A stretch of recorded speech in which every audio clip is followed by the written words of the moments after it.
Natural beauty of Assam is very, very attractive. People all around the world fall in love with the new natural beauty of Assam. Among the foreigners who fell in love with the beauty of Assam was John Rowntree, the last British senior conservator of Assam Forest. He wrote a book, A Sota Sahib, Memoirs of a Forest Officer, and from that book, Memoirs of a Sota Sahib is an excerpt. Let's get started with the lesson in detail. জন ৰন্ট্ৰী যিগৰাকী অসমৰ বাবে পৰাধীন ভাৰতবৰ্ষৰ অন্তিমগৰাকী বন সংৰক্ষক আছিল তেখেত গুৱাহাটীত আহি গুৱাহাটী সম্পৰ্কে আৰু গুৱাহাটী ওচৰ চুবুৰীয়া সম্পৰ্কে যি অভিজ্ঞতা হৈছিল সেই অভিজ্ঞতাৰ বৰ্ণনা এই পাঠটিত আমি পঢ়িবলৈ পাম আনবিলাক পাঠৰ দৰে এই পাঠত কোনো কাহিনী নাপাম ইয়াত জন ৰন্ট্ৰীয়ে নিজা অভিজ্ঞতা আৰু সেইখিনি কেনেকৈ লিপিবদ্ধ কৰিছিল তাকে আমি পঢ়িবলৈ পাম এই পাঠটিত ভালকৈ বুজিবৰ কাৰণে কেইটামান এক্সপ্ৰেছন সেই এক্সপ্ৰেছনখিনিৰ মিনিংখিনি অৰ্থ জানিব লাগিব তাৰ বাবে বলাচোন আমি প্ৰথমে এই এক্সপ্ৰেছনখিনিৰ অৰ্থখিনি জানিবলৈ যত্ন কৰোঁ ইয়াত দিছে notice these expressions in the text infer their meaning from the context pugmug hotbed fodid ingenious macaw আৰু epified এইকেইটা এই ছটা এক্সপ্ৰেছন দিছে তাৰে পাগমগ শব্দৰ অৰ্থটো হৈছে ফুটপ্ৰিণ্ট অফ এনিমেল জীৱ জন্তুৰ খোজৰ চিন ইঞ্জিনাছ জিনিয়াছ জিনিয়াছ আমি জানো প্ৰকৃত জিনিয়াছ যাৰ সামৰ্থ্য আছে hotbed central point of activity মুখ্য স্থল কোনো এটা কামৰ মুখ্য স্থল মেকাভাৰ ইটছ এ শ্বকিং অৰ টেৰিফাইং ভয়ানক ফডিট ক্ৰছিং এ ষ্ট্ৰীম ইউজিং ফ্ল' অফ ৱাটাৰ পানীৰ সোঁত ব্যৱহাৰ কৰি সোঁতৰ ফালে পানী ফালি যোৱা and epified an air plant that causes no damage no benefit to the plant on which it grows epified is এবিধ গছ যি আন গছৰ ওপৰত জীয়াই থাকে যদিও আন গছৰ ওপৰত আশ্ৰয় লয় কিন্তু সেই আশ্ৰিত গছৰ কোনো ক্ষতিও নকৰে নাইবা তাৰ কোনো লাভো নকৰে বেনিফিট no damage এয়া হৈছে এপিফাইড বিলাকৰ বৈশিষ্ট্য বলাচোন আমি পাঠটি লেসন ওয়াইজ প্যারাগ্রাফ ওয়াইজ আলোচনা করো We arrived at Guwahati after the long dusty journey across India and made our home, the first home on the bank of Brahmaputra as the cold weather was getting underway and the climate becoming bearable.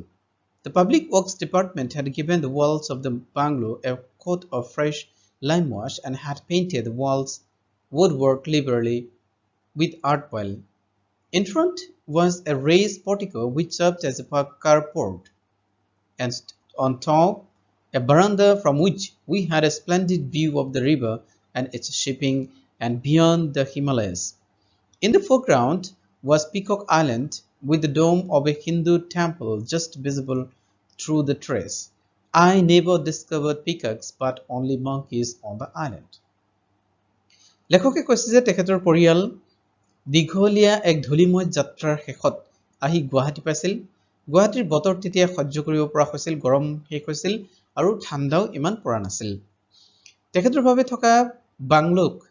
Public work department PWD ডিপাৰ্টমেণ্টে সুনতেল হাৰি ধুনীয়াকৈ সজাই থৈছিল সন্মুখতে বাংলোৰ সন্মুখতে থকা portico যৰ ভিতৰত গাড়ী ৰখা হৈছিল ওপৰত বেলকনি আছিল এই বেলকনিৰ পৰা সন্মুখৰ দৃশ্যভাগ ব্ৰহ্মপুত্ৰ পাৰৰ উত্তৰ পাৰৰ হিমালয়ৰ দৃশ্যভাগ সুন্দৰকৈ দেখা গৈছিল যি দৃশ্য দেখা গৈছিল তাৰে ভিতৰত উমানন্দ দ্বীপটো আছিল মানে পিকক আইল্যান্ডো আছিল পিকক আইল্যান্ডত থকা হিন্দু মন্দিৰ এটা চূড়া মানে উমানন্দ মন্দিৰৰ চূড়াটো তাৰ পৰা স্পষ্টকৈ দেখা গৈছিল অৱশ্যে এই দ্বীপৰ নাম যদিও পিকক আইল্যান্ড দিয়া হৈছিল তাত কেৱল বান্দৰহে পোৱা যায় বুলি লেখকে ব্যংগাত্মক মন্তব্য কৰিছে as the cold weather advanced the Brahmaputra shrank and distance between Peacock Island and the mainland grew less until by the end of the hot weather only a narrow dividing channel remained. There was a belief that if this channel ever dried up completely, it would mean the end of British Raj. In some years it very nearly did, but whether one could walk dry-shod to the island in 1947, Independence year, I don't know because I no longer lived in Guwahati at the time. Brahmaputra মূল নদীৰ দুই কাষে থকা গুৱাহাটীৰ মূল ভূখণ্ড আৰু ইফালে উমানন্দ দ্বীপ এই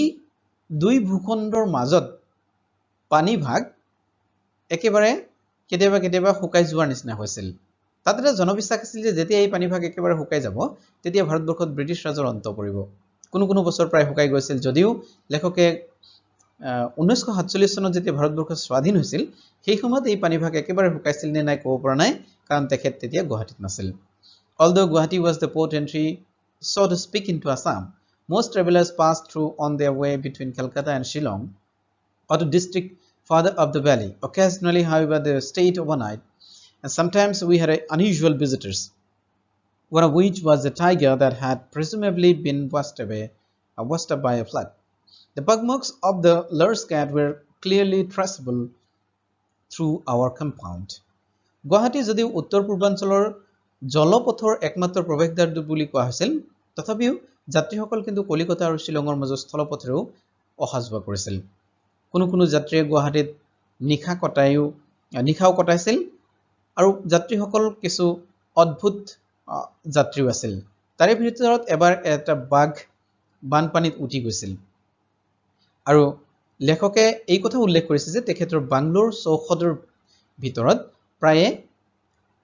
বাঘ সিংহ আদিৰ খোজৰ চিন পোৱা গৈছিল লাৰ্জ কেট মানে হৈছে মেকুৰী জাতীয় যিমান প্ৰাণী আছে বাঘ সিংহ ভালু এনে ধৰণৰ এই গুটেবিলাক The Kamrup district, of which Guwahati was the headquarters, extended to both the banks of the river. The north bank had a character all its own, a vast, remote stretch of flat, edgeless land between the sandbanks of the Brahmaputra and the Himalayan foothills. It was a strange place where the rivers dried up in the hot weather or suddenly disappeared underground. Sometimes in camp we had to dig for water, which was so dirty that it had to be cleaned by dropping alum into the bucket to precipitate the mud. There were numerous bills replete with wildfowl, peafowl strutted through the grass, and in the Manot sanctuary bordering the Himalayan state of Bhutan were a few rhino. The rivers were full of mashir and their banks a favorite site for the governor's Christmas camps, which it was my task to build and for which I sometimes received a polite letter of thanks from the great man. Kamrup districtৰ headquarter আছিল গুৱাহাটী এই Kamrup district Brahmaputra নদীৰ দুই পাৰে বিস্তৃত আছিল ব্ৰহ্মপুত্ৰ নদীৰ উত্তৰ পাৰ আছিল এক আচৰিত জেগা য'ত হিমালয়ৰ পাহাৰবিলাকৰ সৈতে এক আচৰিত জেগা আছিল কেতিয়াবা কেতিয়াবা লেখকে কেম্প কৰিবলৈ উত্তৰ পাৰলৈ যোৱাৰ সময়ত তাত থকা নদীবিলাক শুকাই গৈছিল আৰু যাৰ বাবে পানীৰ নাটনি হৈছিল বালি খান্দি উলোৱা লেতেৰা পানীক ফিটকৰি দি শোধন কৰি খাব লগা হৈছিল উত্তৰ পাৰত যথেষ্ট বিল আছে এই বিলবিলাকত বনৰীয়া হাঁহ কুকুৰা নাইবা মৰা চৰাই বিচৰণ কৰিছিল মানস অভয়াৰণ্য যেটো ভুটানৰ কাষতে আছিল তাত কিছু গড় পোৱা গৈছিল এই নদীবিলাকৰ মানস অভয়াৰণ্যৰ নদীবিলাকত মাছ কাছ প্ৰচুৰ পৰিমাণে পোৱা গৈছিল আৰু এই নদীবিলাকৰ পাৰবিলাক আছিল গভৰ্ণৰৰ ক্ৰিসমাস কেম্পৰ বাবে খুব ফেভাৰিট ঠাই আৰু লেখকে এই ক্ৰিসমাস কেম্পবিলাক বনোৱাৰ দায়িত্ব পাইছিল আৰু এই কেম্পবিলাক ধুনিয়াকৈ বনোৱাৰ বাবে কেতিয়াবা কেতিয়াবা ধন্যবাদ সূচক পত্ৰ একখনো লাভ কৰিছিল This was the home of Assam Chital and it was here that I once witnessed the delightful sight of a she-sloth bear carrying her cuddlesome cub on her back. এ আছিল আসাম চিতলৰ ঘৰ আসাম চিতল মানে অসম এবিধ হৰিণা পহু এক প্ৰকাৰৰ হৰিণা পহু লেখকে ইয়াত এবাৰ মাইকী ভালুক এজনীয়ে পোৱালিটো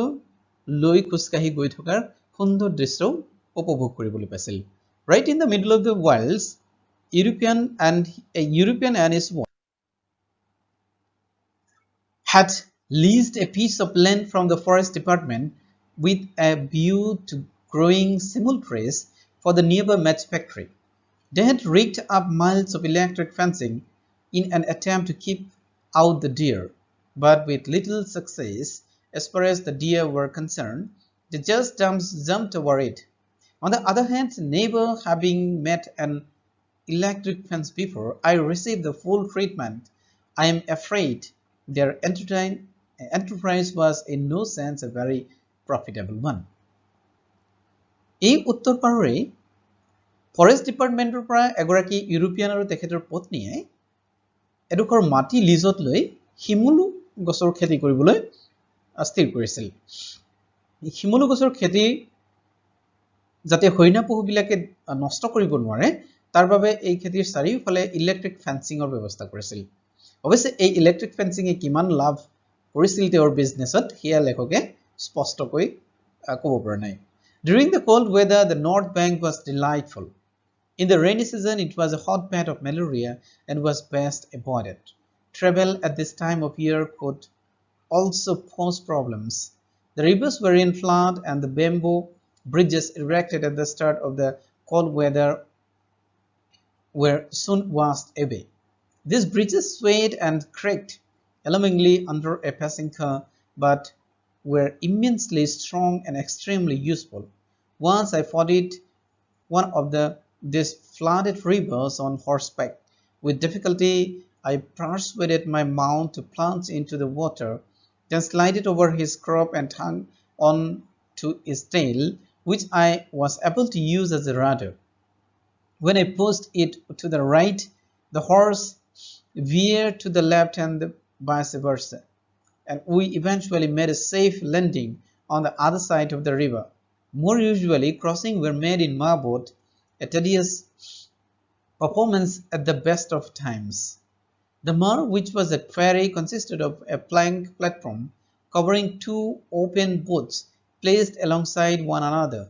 There were either paddled across the river or completed by a running cable to another stretch across the river were propelled from the side of the other by the force of the current. Brahmaputra নদীৰ উত্তৰ পাৰ আছিল বৰষুণ সিজনৰ বাবে আটাইতকৈ মাৰাত্মক এয়া আছিল মেলেৰিয়াৰ কেন্দ্ৰস্থল সেইভাবে উত্তৰ পাৰটো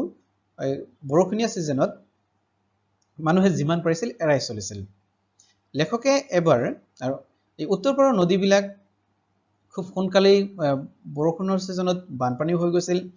তাত দিয়া বাহৰ দলংবিলাক সোনকালে উটুৱাই লৈ গৈছিল আৰু সেই কাৰণে নদী পাৰ হোৱাটো আছিল এক কষ্টকৰ কাম এবাৰ লেখকে নিজে ঘোঁৰাৰ পিঠিত উঠি নদী পাৰ হোৱাৰ যত্ন কৰোতে ঘোঁৰাৰ পিঠিৰ পৰা পৰি গৈ নেজত ধৰি যেটো শেষত গৈ ৰাডাৰ হিচাপে ব্যৱহাৰ কৰি নদী পাৰ হৈছিল যদিও কিন্তু তাত সাধাৰণতে মানুহবিলাকে মাৰ নামেৰে নদী পাৰ হোৱাৰ কাম কৰিছিল মাৰ বটেৰে নদী পাৰ হোৱাৰ উপৰিও তাত আৰু এটা সিস্টেম আছিল হেতু হল নদীৰ দুই পাৰে খুঁটি পুতি তাত দুই পাৰে ৰছী সংলগ্ন কৰি নাৱেৰে এই ৰছী ধৰি ধৰি অহা যোৱা কৰাটো তাৰ এক পুৰণি পদ্ধতি আছিল নদী পাৰ হোৱাৰ আজি আমি প্ৰথম খণ্ডটিত ইমানলৈকে আলোচনা কৰিম পৰৱৰ্তী খণ্ডত লেসনৰ পৰৱৰ্তী অংশখিনি আলোচনা কৰা হ'ব